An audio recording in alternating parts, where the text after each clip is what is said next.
happening. That's what they did yesterday. And so, core inflation in November is likely to come in barely 0.1% month over month. And that means that the momentum going into 2024 is quite weak.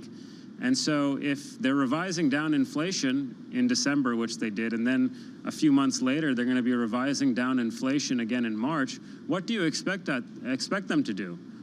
What I would push back on, John, is this notion that this is you see all this already. Oh, the 10-year's broken below 4%. That means a recession is happening. No, that's not what this is about. This is about inflation coming in better and the Fed adjusting as a result. And that's ultimately a good thing. I think it's going to, give the economy a chance to continue growing. And I think that's what's likely. We'll get to your outlook on growth in just a moment. Policymakers like to use the word if, just to hedge themselves. If this continues, we might do this. You don't think that if is that large?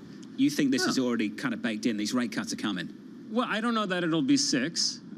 Because to me, 6 feels like, if there's a recession, 6 wouldn't be enough. But if the economy is growing, 6 feels like too many, frankly. But I don't think it's much of an if around inflation. I mean, Powell talked earlier this year about a disinflationary process, and I think that was a little bit premature to talk about it. But now it really does feel like a meaningful disinflationary process is underway, and we have continued moderation in housing rental inflation coming.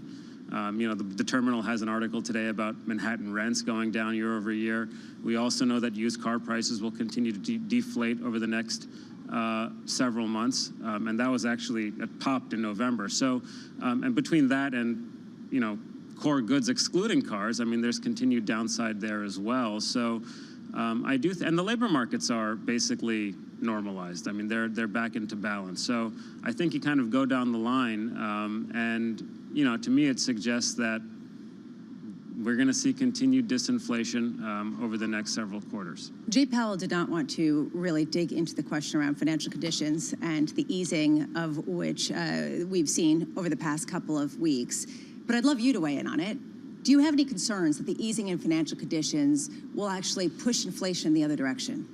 Well, I think that's a reason to expect there to be a ceiling on how many cuts they'll end up doing. But I don't think that they're going to be upset about the easing of financial conditions in and of themselves. I mean, if you think about the Fed's reaction function, right, it's labor markets, inflation, and then financial conditions. If labor markets are in balance and inflation is slowing, why would they be the markets are then reassessing the Fed's interest rate path. So why would they be upset about that? Well, you've been really good about tracking home builders, for example. If suddenly you start to see a reacceleration in the home space, right? If you start to see people re-engaging with selling homes and being able to price up some of these homes because mortgage rates are lower, could that pose a problem, right? These are some of the questions that people have at a time of still robust growth. So Powell yesterday talked about the seesaw thing, right? Like where we go from like one story, like no landing, soft landing, hard landing, back to soft landing. And I just feel like we need to get through this bout of disinflation first before we talk about what happens next. And I mean, could I make a case for things may reaccelerate, and that could reignite inflation, and then the Fed will have to come back and undo the cuts that they put in place in 2024. I mean, that's a plausible scenario. We're not going to have any multifamily construction really next year, and that could, reignite inflation because there won't be enough housing supply. But I do think the Fed has to deal with the issues that are in front of them. And right now, the overwhelming issue is that inflation is slowing more rapidly than expected. And for a central bank that believes that neutral rates are 2.5%, they're going to be more cognizant and sensitive to the risk that they over-tightened. And so I think that's why they want to get the cuts away first. It's not about, what my reaction function is. It's about what their reaction function is, and that's what we're trying to get. I want to go quickly here. The Neil Dutta optimism is much like the Ed Yardeni optimism. He, on an equity call, has a huge stock market out to Dow 47,000, SPX 6,000, 2-3 years out. And he talks about the roaring 2020s. There was a roaring 20s 100-some years ago, and it didn't end well. Your optimism, how is it different from the effervescence, the exuberance of an unstable roaring 20s? Well, I would just say, I mean, if we do have a roaring period of economic activity, I mean, it does help that we had a financial crisis in 2008. We already had the big one, you know, We have guardrails up. and we have the benefit of hindsight, right? I mean, you know, one of the ways you avoid a depression is by going through one the first time, and you know, so I think that's helpful. What do they say? Congratulations on a great quarter. Congratulations, Neil. Oh, thank you. Thank you, sir. Neil Dutta of Renaissance Macro. Happy Christmas too. Merry Christmas, happy He's holidays. locked in the year, Neil Dutta, year over TK. It's locked For in the 18 months. At Renmac. It's been an 18 month. The only equivalent I know is Ben Laidler's 2018 call in the bull market. That's the only equivalent I got. Just fantastic, just locked in on the direction of travel. Equity futures positive by 1/4% on the S&P. Peter Chair was constructive on this equity market, on risk assets. Let's see if he's changed his mind. Now everyone agrees with him. Peter Chair of Academy Securities, up next.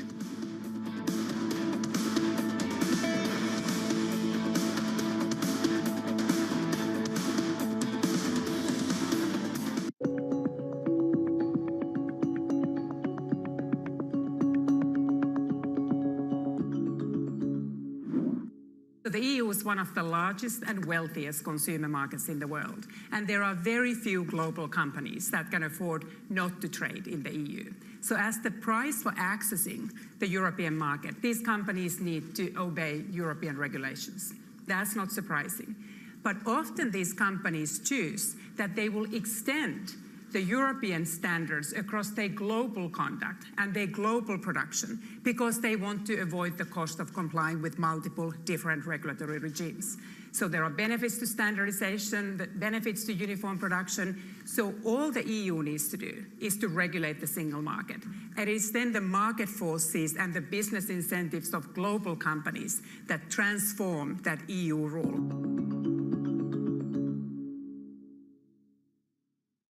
Business Week Radio, live weekday afternoons at 3 p.m. Eastern. We got a little bit of talking. Come on, are you guys ready? Harnessing the power of Bloomberg Business Week, Carol Masser and Tim Stanovic bring you the latest news from the worlds of business, technology, politics, and more. How does the Fed play into this and what the Fed does potentially? This is so exhausting and this is so all-encompassing. Listen on Bloomberg Radio and streaming on YouTube and Bloomberg Originals.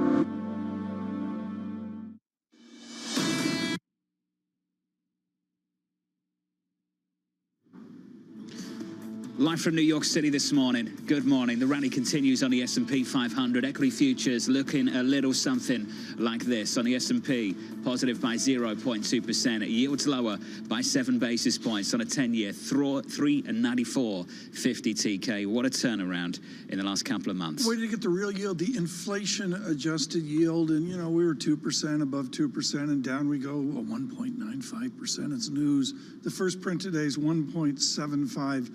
Make it 1.76 is that yield, Lisa, and that inflation-adjusted yield talks about slamming, what, March, June, into the third week of December. I mean, to me, there was a sea change yesterday. I think that it's fair to say that, and that everybody's now scrambling to figure out what their new outlook is. We heard that from Kathy Jones of Charles Schwab, saying she now has to revise her outlook for next year. Yes. How many other people who 2 weeks ago wrote outlooks for next year are now scrambling to overhaul them because this is a different Fed than they thought. This was a Fed that they thought was going to be late, and now we're looking at a Fed that's saying, nope, we're going to land this thing and we're going to cut rates. I read Ellen Zentner very carefully this morning in her follow-on note with 8-10 people, the team at Morgan Stanley. And I think it was just a little window to how everyone has to adjust. Zentner's been right, which helps, but it's going to be... We could sense that in the note they put out yesterday. It felt like a victory lap over at Morgan Stanley. Yeah. Did you read that? I skimmed it. This is what we You expected. read 'em, I skim Okay. 'em. Yeah, it's like just in case you were wondering. Nothing new here. We're going to wear Christmas sweaters too. John, you talked, I think, on the Open yesterday to Jim Caron. Yeah, Morgan Stanley. Jim Caron's got to Jim's great. completely reframe his view. I mean, it all happened in one day. Doesn't everybody? Yes. Doesn't yes. everybody? Yeah. Goldman Sachs put out their outlook for 2024, what, a month ago? And now Jan Hatzius is sitting here a week or so before Christmas, and he's saying, okay, we're going to cut in March. Constant's at 4,700. And then we're going to go again. And we're going to go again. We're going to get 4,800 futures here. We keep this up this morning. These are year-end price targets for next year. Yes. Yeah. They were like, we've got 10% upside for next year. It's going to be an okay double-digit percentage point gains. It was like a month and a bit ago. Here we are, it's in.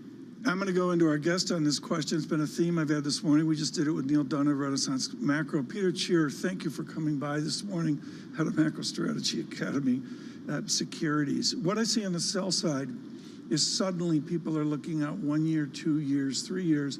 Dan Ives at Wedbush, Joel Fishbein with the Microsoft call at Truist yesterday. All of a sudden, it seems post-COVID. It seems pre-pandemic. Was that the celebration we saw yesterday? Is where we've moved on from the horror of the pandemic? You know, I think there's part of it. When I was looking at it, you know, I thought it was pretty clear we could get down to 420 on the 10-year just through deflationary aspects. And yesterday really took me by surprise of how comfortable Powell was with cutting rates. So when I was at 420, I was getting nervous about risk assets because I thought the only way you get to 4%, given what the Fed was saying, is for economic conditions to turn much worse. They didn't turn much worse, and yet we're at 4% because of the Fed. So I think we have some room for risk to continue to rally, and it's been a great run. Like, we've been a big fan of the laggards, and, you know, Russell 2000 was up 3.5%, and I got to admit, I rarely look at the Russell 2000 futures, but they're up 1%. So again, you're outperforming, and all of a sudden, since November 9th, the Russell's up 6.5% more than the NASDAQ 100. Right. So there's this opportunity. The breadth's coming in as well. What are the ramifications? This is the cross-asset world you live in at Academy. If yields come down, money market fund comes down just as one proxy, what does $6 trillion do? You know, I think it has to chase this rally. So I really wanted to pull back. I thought we'd had this great run. But as I look at what the Fed did, I think you have to keep these positions. And I think you want the laggards still. And including in the laggards, I think you look at disruptive tech, right? Year on year, they were kind of roughly performing in line with the NASDAQ. And to me, disruptive tech should be high beta compared to that. So I think you're going to see some returns there. I think you're going to get a lot of excitement about the IPO market coming back. This really sets the stage, I think, for a better base for risk on. It's not just going to be the squeeze. Having said that, I think you want to be a little bit cautious on the things that have won most. People are going to look elsewhere.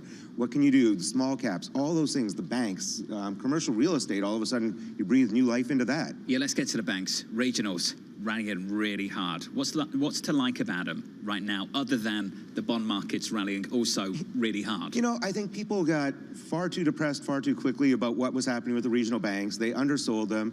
And like a lot of things, I think it takes a long time, even if there are commercial real estate problems, for these things to work their way through the system. Everyone borrowed longer. You've got 6-7 years. So all of a sudden, what was complete doom and gloom in March and April, it's like, maybe this isn't so bad. We'll restructure, we'll do these things, we'll make some money. You're getting those returns. And you go back a month, right? All anyone wanted to talk about was how much treasury issuance was going to be.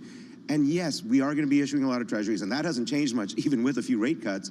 But that story was overplayed. It's not like the Treasury is going to have to issue trillions and trillions and trillions tomorrow. It's going to play out over years. So I think that's going to be something that starts to weigh on markets again as we digest, okay, the Fed's off our back, but we still have this deficit to worry about. So I think yields at 4% are about as low as they go. I think we get back maybe to 4.1% on the 10-year. Risk assets do okay, but it's going to be this transfer into the laggards that continues to work out into year end. All the information that comes in is all relative. It's relative to what's already expected. Haven't we just reset the bar for 2024 to like right up here? Yeah, I think we've set that. And one thing that I was still looking for this year that we have not yet seen was part of my bull thesis is something out of China where either we give China a pathway to get rid of some of the tariffs, we do something nice with China, or you get some stimulus out of China. We have not seen that yet, and I expect we will see that even before year end or early January. So that would be another reason for this rally to continue. And again, I was getting very nervous about these long positions. I thought we were pretty much done. And Powell really surprised me. And I looked at the dots and it's like, okay, 3 cuts, but it's not that bad. We're only back to where we were in June in terms of the dots. It was going to be 4.625% at the end of next year. But the fact that he just let it go on during the press conference and he didn't push back on the work the markets have already done for him, that tells me like they're serious and they're going to let this go. And it is an election year, so I think their willingness to create a recession in 2023 was much higher than their willingness to create a recession into an election year. which we can develop in a bit.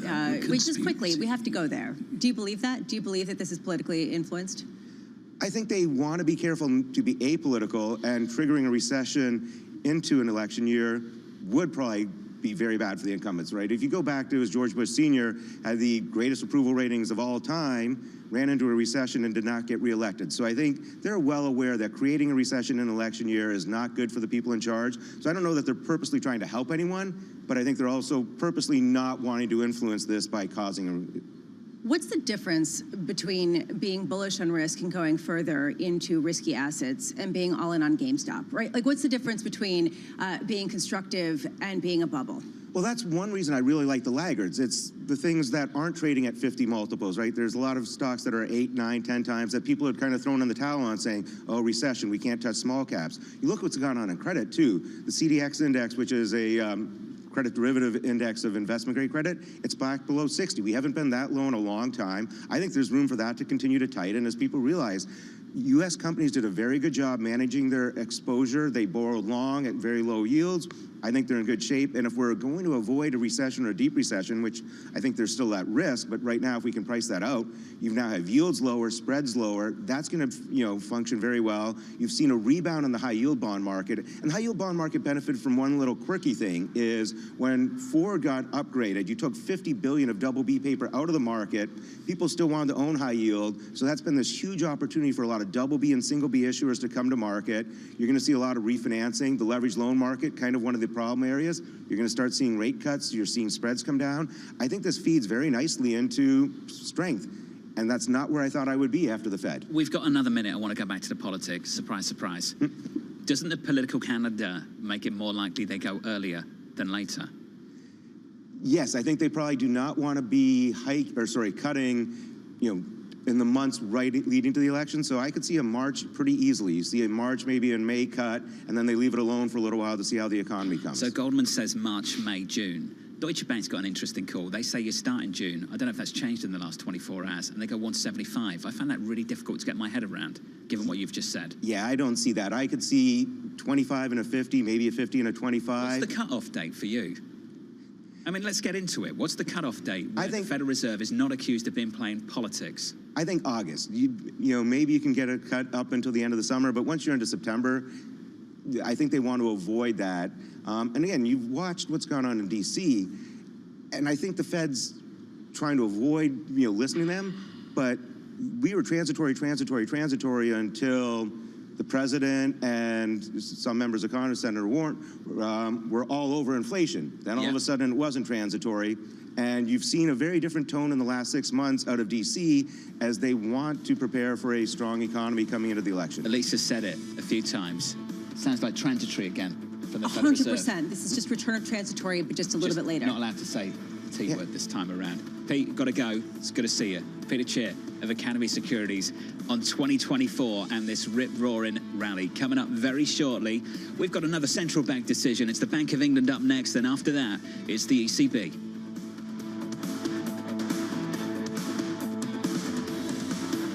Our studios in New York and San Francisco.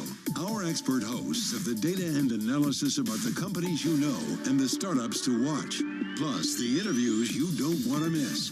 Watch Caroline Hyde and Ed Ludlow on Bloomberg Technology, the only daily business show dedicated to tech, right in the middle of the trading action. 12 p.m. on the East Coast, 9 a.m. in the West. Only on Bloomberg Television, your global business authority. Keeping the faith in billionaire Warren Buffett. The legendary investor turns 93 this August. His signature must-read letters to shareholders have been getting shorter and shorter. This year's letter contained few fresh ideas. But most investors in a Bloomberg survey say Buffett's steady Eddie approach of buying cheap, safe, high-quality companies will beat the market. They expect returns in his investment company, Berkshire Hathaway, to outperform the S&P 500 over the next 5 years, adding to an incredible run in which Berkshire shares have returned more than 3,000,000% in the almost 6 decades Buffett has led the firm. Investors are also willing to pay up for Berkshire, which owns everything from the railroad BNSF and car insurer Geico to See's Candies and Coca-Cola. About 1/5 quantify the Buffett premium at more than 10% of Berkshire's stock price. More than a quarter say it's somewhere between 5 to 10%. There is one problem for Berkshire Hathaway, its size. Thanks to a bunch of cash-generating insurance companies, Berkshire has at least $130 billion in cash that it can put to work. But it needs big acquisitions to move the needle. Buffett calls it hunting for elephants. And we know Buffett hates overpaying. So that means sitting tight, patiently waiting for the right moment to pounce on the right company, which might be a drag on performance for now, but as Buffett fans know, usually works out in the long run.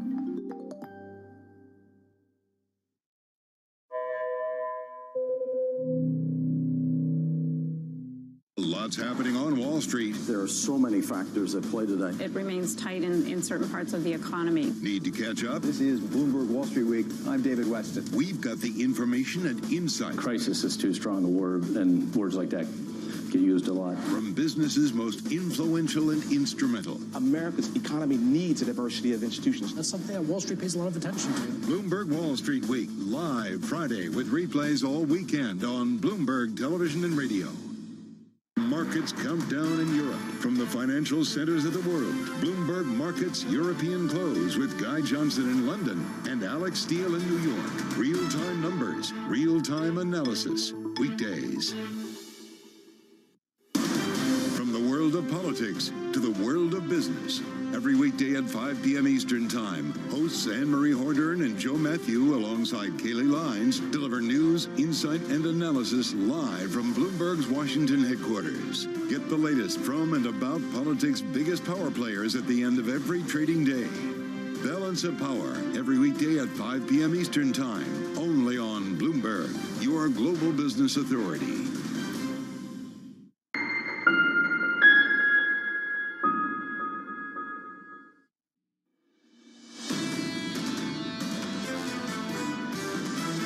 Question of when will it become appropriate to begin dialing back the amount of policy restraint is clearly a topic of discussion. There's no question that the Fed showed its cards here. They're very excited about the fact that inflation has come down. They've had decent growth, unemployment rate stable, and inflation's come down a lot.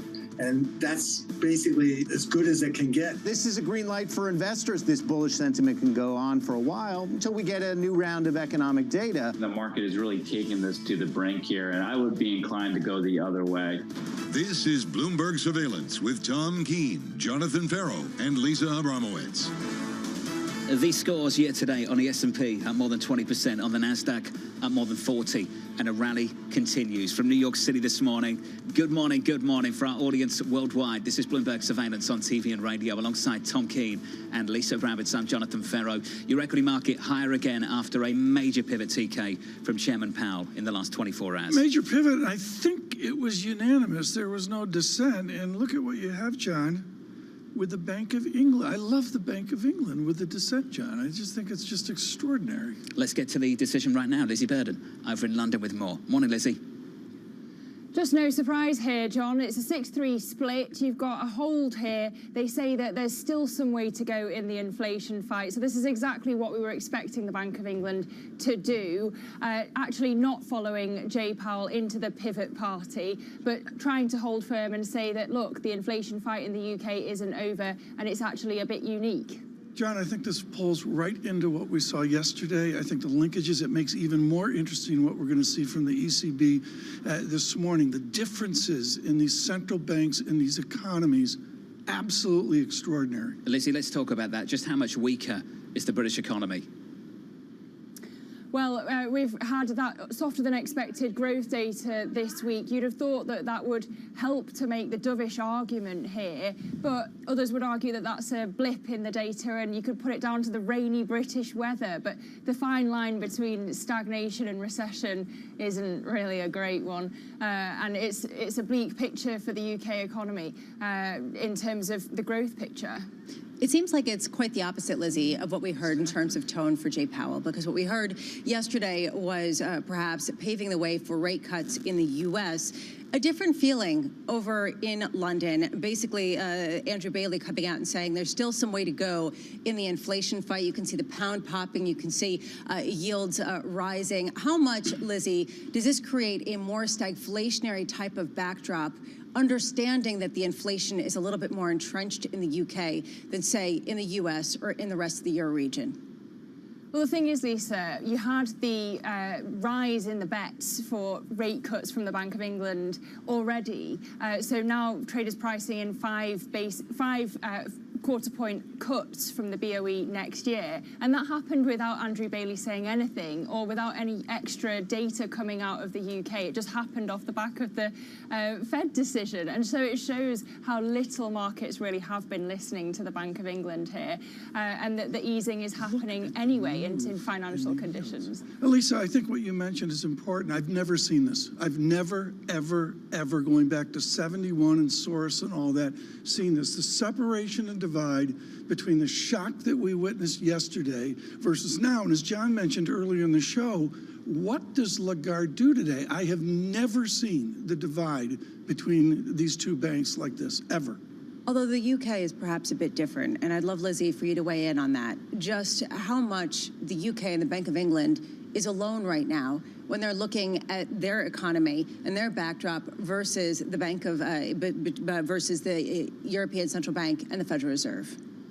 Yeah, it just hasn't been a smooth inflation coming down here in the UK. You've still got inflation more than twice the BOE's target. You've got wage growth month after month over 7%, which is not consistent with hitting that 2% target. And don't forget, we just had this autumn statement from the Chancellor, Jeremy Hunt, pumping £21 billion of fiscal stimulus into the economy, personal and business taxes. So it makes the disinflation journey even harder in the UK than it is for the Eurozone or for the US economy. And that's the argument that Andrew Bailey is making through this decision, through the guidance here. But we're not going to get a press conference today. We don't have a dot plot like you have. We don't have a forecast today either. There is a note on the growth point that they still see flat GDP in the fourth quarter. They had seen 0.1% growth, so it's actually worse this, and perhaps they've been influenced by that softer than expected inflation print before, but it's a bleak picture here in the UK. Hey, Lizzie, great roundup as always. Lizzie Burden there out of London on the Bank of England decision. I think if they had a dot plot, there'd be some officials on that MPC showing they wanted more rate hikes. That's the difference on that committee right now. Cable at the moment, positive on the pound against the US dollar, 1.27. That currency pair positive by 0.7%. And the rally in the UK government bond market fades just a touch. Yields are still lower. We're down by 6 basis points on a 10-year to 3.76. I think you start today, Lisa. You reflect on what happened yesterday. Chairman Powell, huge pivot, looking for more of the same from the Bank of England. You don't get it, which I think explains to some extent the little turnaround we've seen in the last 5 minutes. The fact is that if people were actually listening to Andrew Bailey, they would have gotten it right because he was guiding in this way. If they had listened to Fed Chair Jay Powell, they would have gotten it wrong. So this raises the question, is it just a matter of the Bank of England having lost their credibility earlier and having to reclaim it in some sort of serious way?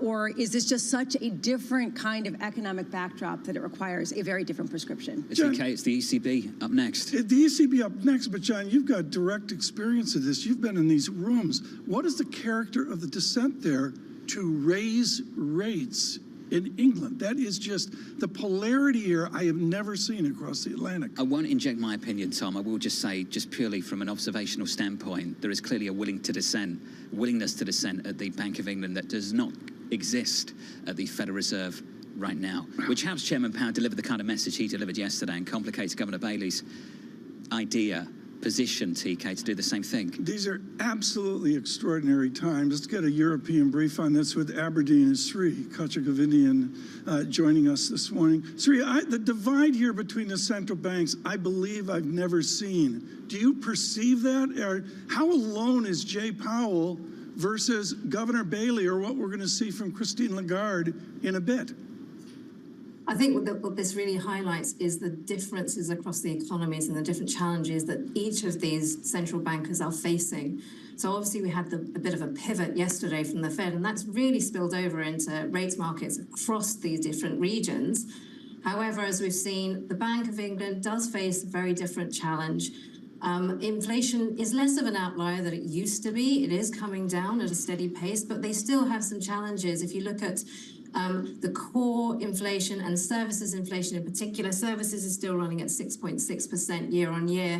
So that's still a problem there for the Bank of England, which is trying to manage weaker GDP growth, as well as a stickier inflation picture than compared to other regions. So hence, there's no change in guidance, no change in statement, and we still have a 6-3 vote split. And I think that's a key communication point right there, the fact that, we have that split.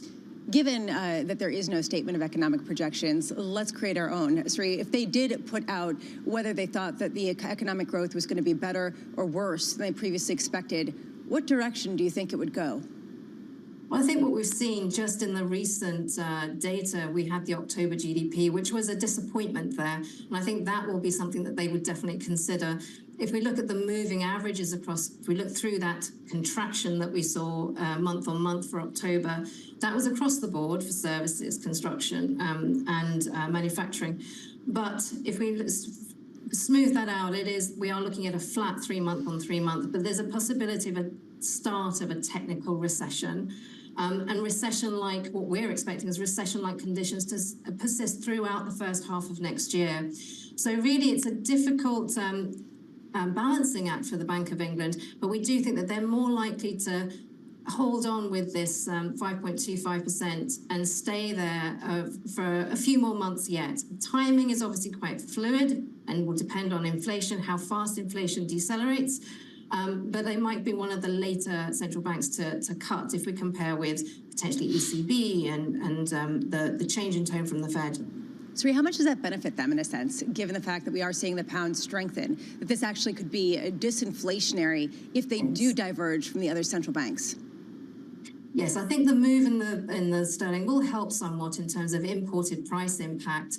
But really, it comes down to this wage inflation that's really going to be key. Now, one good piece of news is that real wages are a bit stronger because inflation has come down a bit. So that should help boost or at least support consumers to some extent.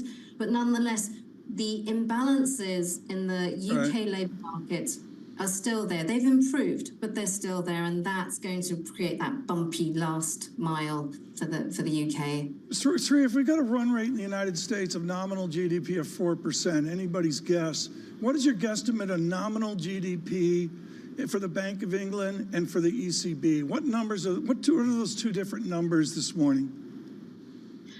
Well, we have seen, I think we're going to see a slowdown there in terms of GDP growth, particularly for the euro area. I think the challenge there is that we've seen a much weaker inflation outlook than they've actually projected. And I think that what we're projecting versus what's happening versus what the ECB are projecting, I think that challenge is what we're going to really see later on today from the ECB, whether they're, how they address the fact that actual data has been weaker, both inflation as well as the growth outlook is weakening. So I think that could be quite important in terms of what they say about the shift in timing.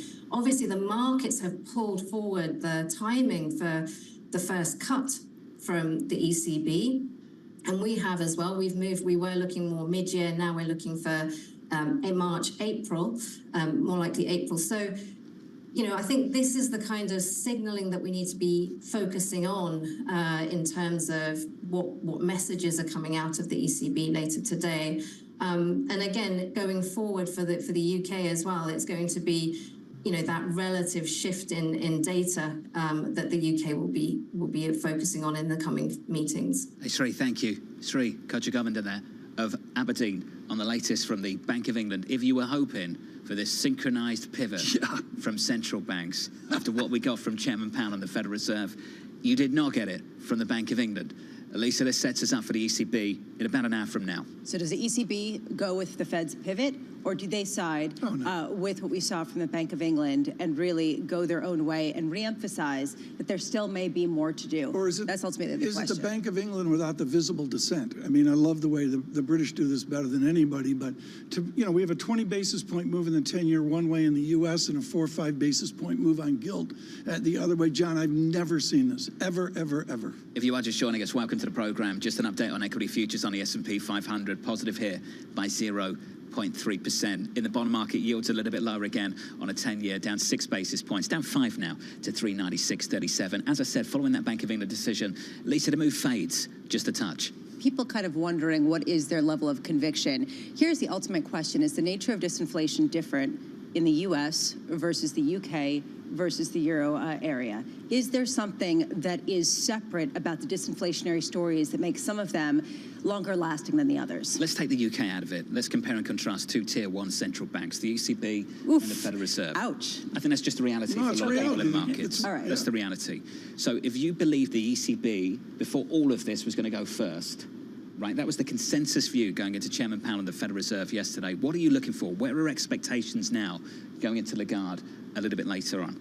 The expectations are for dovishness and for her to follow in his footsteps, because a lot of people, including some of our guests, have said quietly they think they should probably just cut today because we're looking at a possible recession in the Euro region. And there's a war in the way here, which makes things different. But what I would suggest is two parts. One is the real economy. The nominal GDP here is totally different over there. And the other, John, is the fiscal debt buildup in the United States. They really don't have that payoff that Powell had to adjust to yesterday. Weighing in on all of this, Steve Englander of Standard Chartered. We'll catch up with him in the next hour. Equities on the S&P positive by 0.3%. Rip-roaring rally over the last month. It continues from New York City. Good morning.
London and Sydney. From Washington. In Tokyo. 9 a.m. in Beijing and Shanghai. Good morning, everyone. Have a great evening. Here's what I'm watching. You do not want to miss this Is story. there the kind of upside? Bloomberg UK, your source for news and analysis covering the biggest challenges facing the UK government, economy, financial services, and markets. Tax cuts should not be the priority. It's about a credible plan for growth over the next 2-3 years. In this post-Brexit world, how do you see actually servicing your clients? It was disruptive, and it's going to have implications to how capital raising works. Now we're having the perfect storm in the UK. Watch Francine Lacqua Thursdays at 9:30 a.m. only on Bloomberg, your global business authority. On the David Rubenstein Show, Peer-to-Peer Conversations, I uncover the untold stories of the world's most successful leaders. Watch Wednesdays on Bloomberg Television.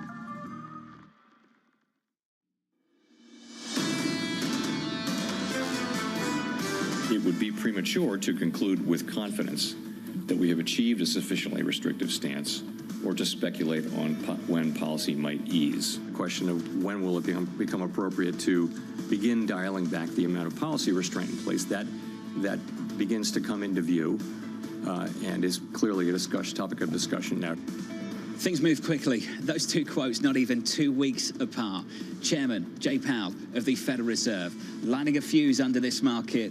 This market just absolutely exploding higher. Equities on the S&P 500 look like this. Futures positive 0.3% on the S&P. Yesterday at the close, gains of more than 1% on the S&P 500. Likewise on the Nasdaq. The Russell, the small caps, Bramo absolutely flying. The banks loving this move in the bond market. Yeah, the KBW index was up, something more than 5% in one day, and we saw the Russell 2000 up 3.5% on a day. This is the question, can the breadth, that widening out, continue? Because you are getting the sense that the direction for rates is lower, and that's what we heard from Peter Scheer earlier. Going into an election year, TK, and people are asking the question, does it complicate the timing of these cuts from this Federal Reserve? Haven't we been? I don't think we've ever been as conspiracy theory as we have been this in the last morning. hour, yeah. I think it's been, and John, I loved what you did yesterday with Vice Chair Biden and Chair Yellen weighing in here, 5 days ago, 6 days ago. The unusualness of this in the market, and let's be honest, the market's the haves. And you wonder, just within the divide of the nation, a number of our guests yesterday, I thought Jeff Rosenberg was just absolutely brilliant about the divide in America and how it folds over into what fancy people talk about on surveillance. What's happening in the economy right now, Tom, and what's happening with the Federal Reserve is really important for what might happen next year in the election. Our latest poll this morning, the Bloomberg News Morning Consult poll, showing the former President Donald Trump pulling ahead of President Joe Biden in must-win Michigan. And voters remain pessimistic about, guess what, Tom? The U.S. economy. Can that change between now and then? And that cumulative inflation that we've seen from 2019, Bloomberg out with a story on eggs, a dozen eggs this morning. Maybe that's going to help our pain at the grocery store here, higher egg prices to come. He doesn't know higher egg prices, but he knows polls in an excellent manner. Joining us now, Rick Davis. He is partner at Stone Court Capital and Bloomberg contributor. Support for Arizona politics for the late Senator McCain. We're thrilled that Rick Davis could brief this morning. I want to go down, and this is off the Washington Post article, I believe Sunday or Saturday, Rick, that only 18% of America will decide who the president will be. It's that narrow with the swing states and all that. What does our poll this morning say about those roughly 18% of Americans? Sure. This is the third poll in a series of swing state polls. Bloomberg's been testing 7 battleground states since early October. And what it's telling us is that Donald Trump continues to show strength across those states, that Joe Biden